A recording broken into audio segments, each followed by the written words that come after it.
अज्ञात लेखक। निकिता फिलोसॉफी में पीएचडी कर रही थी। उसे किताबें पढ़ने का इतना शौक था कि वो किताबों और कहानियों में ही अपनी दुनिया ढूंढती थी। निकिता जब ग्रेजुएशन में थी तो उसने एक किताब पढ़ी थी, वर्ड्स नॉट सेड। तब से ही उसे उस राइटर से एक अटैचमेंट सी हो गई थी। उसने राइटर का नाम पता करने की बहुत कोशिश की पर कुछ पता ही नहीं चला। एक दिन वो अपनी फ्रेंड से कहती है, कितने दिन हो गए, आज तक मैं उस राइटर के बारे में कुछ पता नहीं लगा सकी। आज तक तो वहीं अटकी पड़ी है, किताबों की दुनिया को वहीं तक छोड़ दे बहन, कुछ नहीं रखा उसमें। फिर तो तुझे कुछ पता ही नहीं। उनकी हर ईयर एक बुक आती ही है जिसकी सिर्फ 20 कॉपीज ही बनती है और मैं सारी कॉपीज खरीद लेती हूँ। चल तुझे दिखाती हूँ। निकिता प्रिया को स्टोर रूम में लेकर जाती है। रूम बिल्कुल ठंडा। प्रिया को ऐसा महसूस होता है जैसे वो यहाँ पहले आ चुकी है। कुछ अजीब सा महसूस हो रहा है, मानो मुझे कोई अपनी ओर खींच रहा हो। कमरे में चारों तरफ खूब अंधेरा। अपने फोन की फ्लैश लाइट ऑन कर निकिता फोन को चारों तरफ घुमाती है। हर तरफ बस उस अज्ञात राइटर की ही किताबें थी। सारी बुक्स को यहाँ छिपा कर रखती हूँ मैं, मेरे अलावा यहाँ कोई भी आता नहीं, इसीलिए इस बात के घर पर किसी को भनक तक नहीं है। ऐसा क्या होता है उनकी किताबों में कि तू इतनी दीवानी हो गई है उस राइटर की। निकिता वहीं अपने पास के सेफ से एक बुक उठाती है। उसकी धूल झटकती हुई उसका पहला पन्ना पढ़ना शुरू करती है। ठंडे बंद कमरे में टॉर्च की एक सीधी रोशनी के उजाले में वो दोनों मेरी लिखी किताबें पढ़ रही थी। तभी उसकी सहेली को अपने कंधे पर किसी का हाथ महसूस होता है। ओह ओह! क्या हुआ प्रिया, तू चीखी क्यों? मुझे ऐसा लगा किसी ने मेरे कंधे पर अपना हाथ रखा हो। निकिता रुक तो, मैं देखती हूँ। निकिता हर तरफ लाइट दिखाती है पर वहां पर कोई नहीं होता। देख तो, कहाँ कोई है यहाँ? छोड़, तू कहानी सुन। फिर उसे लगता है मानो एक भारी सा हाथ उसके सर को सहलाता है। क्या फालतू किताब है, बंद कर इसे, मैं घर जा रही हूँ। दोनों कमरे से बाहर आ जाते हैं। क्या हुआ यार, तू ऐसे अचानक बाहर क्यों आ गई? अरे कैसी किताब है यार प्रिया, तू जो कुछ भी पढ़ रही थी सब वैसा ही हो रहा था। अब समझ में आया तू खोई खोई सी क्यों रहने लगी है। एक मिनट, क्या वो राइटर मुझे भी जानता है? मेरे बारे में और क्या क्या लिखा है उसमें? दे मुझे वो किताब दे, मैं घर जा रही हूँ, वहीं पढ़ूंगी। मुझे जानना है कि फिर मेरे साथ क्या होगा। निकिता के लाख मना करने के बाद भी प्रिया एक बुक लेकर चली जाती है और उसी दिन से उसका नंबर ऑफ आने लगता है। अगली सुबह निकिता को अपने घर के गेट पर ही वही बुक एक एनवलप में रैप्ड मिलता है। एक हफ्ते तक प्रिया की कोई खबर नहीं मिलती। निकिता किताब का पन्ना पलटती है जहां प्रिया के गायब होने के बाद टू बी कंटिन्यूड लिखा था। अब मैं नेक्स्ट पार्ट का वेट नहीं कर सकती। प्रिया मेरे कारण ही गुमशुदा हुई है, पर मैं क्या करूं? निकिता एनवलप में आए बुक को खोलती है जिसमें एक एड्रेस होता है, एक ऐसी जगह जिसका नाम गूगल पर भी मौजूद नहीं था। पर निकिता बस पकड़कर निकल पड़ती है। पालन खेत, पालन खेत। ये तो वही जगह है। मंजिल ने राही को ढूंढ ही लिया। निकिता जैसे ही बस से उतरती है, बस गायब हो जाती है। लगता है ये बस मुझे यहाँ लाने के लिए ही आई थी। निकिता रोड से जंगल की ओर बढ़ती है। अंदर चलते हुए उसे एक खंडर दिखता है जिसके अंदर वो जाती है। अंदर उसे एक लड़का डायरी लिखते हुए दिखता है। अरे आ गई आप, आइए आइए। आप ही है वो राइटर?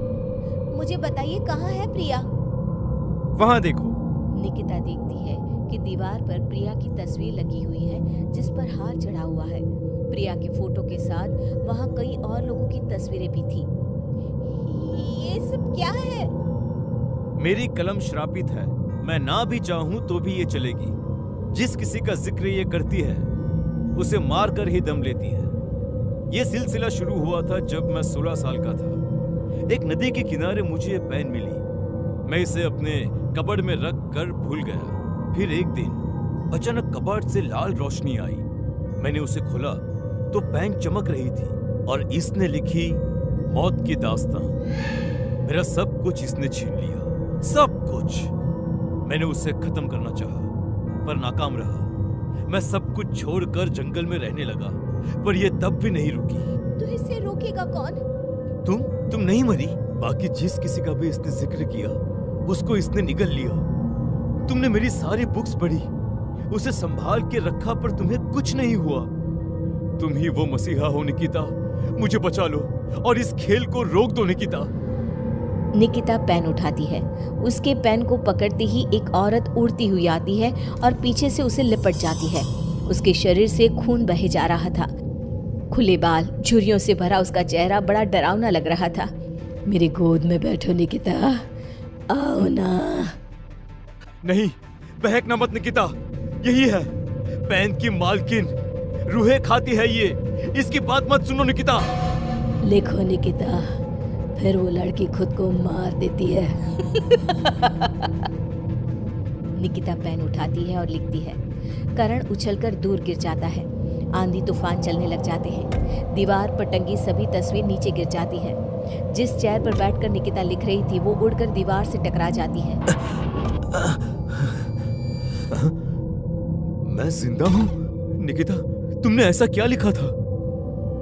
और कालिंदी की आत्मा पेन के साथ ही खत्म हो गई। ये लिखकर मैंने पेन की नींव तोड़ दी थी।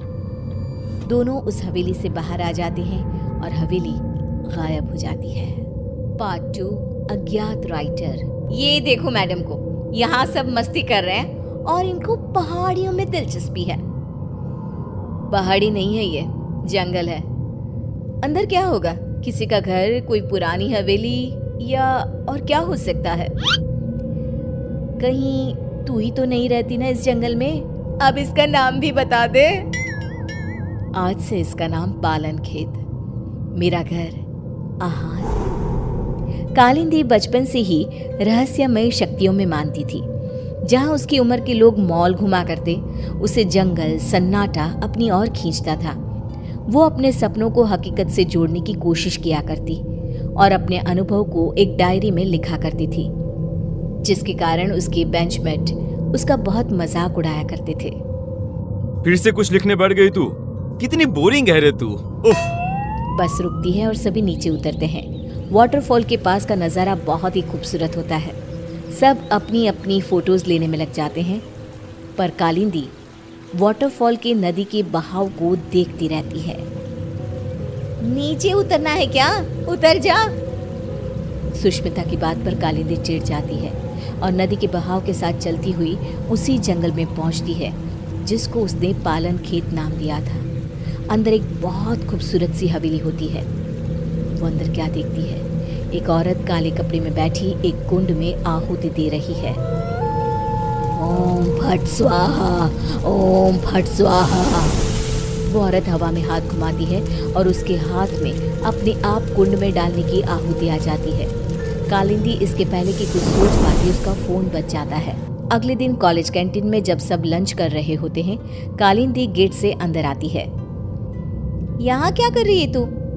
अरे अरे तेरी डायरी कहाँ गई बहन जी?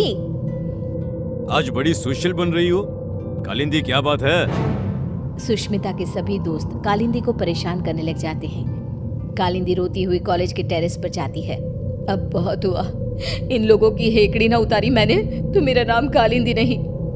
कालिंदी बस पकड़कर पालन खेत निकल जाती है और उसी औरत के पास जाकर कहती है, मुझे मदद चाहिए आपकी। ये सब मुझे बहुत नीचा दिखाते हैं। अब तो यहाँ से या मैं मर कर जाऊंगी या बदला लेकर। वो जो कहते हैं उन्हें कहने दो। सामने देखो तुम्हारी डायरी और पेन। कल तुम इन्हें यहीं भूल गई थी ना? जाओ खोलो उसे। कालिंदी डायरी खोलती है। इसमें तो कुछ भी नहीं है, खाली है ये। पेन को उठाओ और कुछ लिखो। तुम जो चाहोगी वो मिल जाएगा तुम्हें। अब तो खुश हो ना तुम? कालिंदी पेन उठाकर किताब में लिखने लगती है। वहाँ बहुत सारी किताबें आ जाती हैं। ये तो सच में जादू हो गया। तुम्हारा मन बहुत अच्छा है बेटी, जाओ अब खुश रहो। कालिंदी वापस कॉलेज जाती है और अपनी ही धुन में मगन हो जाती है। उसकी खुशी बाकी लोगों से बर्दाश्त नहीं होती और उसके पीजी के कमरे के बाहर सभी ताका झाकी करने लग जाते हैं। अब क्या मांगू? जान, छोटा सा जान, हाथ में कैसा लगता होगा ना? ये क्या बकवास कर रही है? सही में तेरा ऊपर का माला खाली है। तुझे ही देखना था ना इसकी खुशी का राज। चल अब। दोनों आगे बढ़ ही रहे होते हैं कि खिड़की से एक रोशनी आती है। दोनों देखते हैं कि कालिंदी के हाथ में सच में चांद है। ये मेरी आंखों का धोखा है। धोखा? ऐसा कैसे हो सकता है? नहीं। ये भ्रम नहीं है, ये सच्चाई है। पर इसे ये कहां से मिला? सोच, अगर हम इसे चुरा ले तो? और रोहन उस पेन को चुराने में जुट जाता है। वो सोचता है कि रात को कालिंदी के कमरे के बाहर आग लगा देगा ताकि वो भागेगी और रोहन पेन चुरा लेगा। रात को रोहन पेन के लालच में आग लगाने जाता है, पर आग बेकाबू हो जाती है और कालिंदी कमरे से बाहर ही नहीं आ पाती। बचाओ, बचाओ! कालिंदी मर जाती है। मंदाकिनी को कालिंदी की मौत का एहसास हो जाता है। मार डाला उन्होंने मेरी भोली बच्ची को, अब कोई नहीं बचेगा। यहाँ आ बेटा, मेरे पास आ कालिंदी। कालिंदी की आत्मा वहां आकर अपना गुस्सा दिखाती हुई कहती है, हे सारी शक्तियों के देवता, अगर मैंने कभी भी किसी का भला चाहा हो तो मैं अपने सभी अच्छे कर्मों के बदले इंसाफ चाहती हूँ। इस अग्नि में अपनी आत्मा की आहुति देते हुए तुझे विनती करती हूँ कि मुझे एक ऐसी आत्मा बना दे, इतनी बुरी और शक्तिशाली, जो अपने गुनहगारों को तड़पा तड़पा कर मारे। ये कहकर कालिंदी की आत्मा आग में समा जाती है और आग से निकलकर कालिंदी के गुस्से से पैदा हुई आत्मा उसके पैन में समा जाती है। और फिर शुरू होता है मौत का खेल। सुष्मिता अपने कमरे में सो रही होती है। रात को उसका फोन बजता है। It's me, Rohan. दूसरे नंबर से कॉल करना पड़ा। तुम कॉलेज के पीछे वाली पहाड़ी पर आओ, मुझे तुम्हें कुछ बताना है। इसके पहले कि सुष्मिता कुछ बोल पाती, फोन कट हो जाता है। सुष्मिता नाइट ड्रेस में ही भागते हुए कॉलेज के पीछे की पहाड़ी पर जाती है। जंगल की धूत अंधेरे में दिखता है वो चमकता हुआ पेन। मान गए रोहन, तुम्हें आखिरकार पेन मिल ही गया। सुष्मिता पेन उठाने जाती है कि पेन में से कालिंदी की आत्मा बाहर निकलकर सुष्मिता को पहाड़ी के ऊपर से नीचे धक्का दे देती है। ये तो बस शुरुआत थी, सब मरोगे। और वही होता है, जिसने भी कालिंदी को दुख दिया था सब मर जाते हैं, पर आत्मा अब इतनी क्रूर हो चुकी थी कि वो रुकती ही नहीं। अब पेन और ज्यादा खून की प्यासी हो गई थी। एक दिन 16 साल का एक लड़का करण नदी के किनारे बैठा हुआ होता है। एक चमकती हुई पेन उसका ध्यान अपनी ओर खींचती है।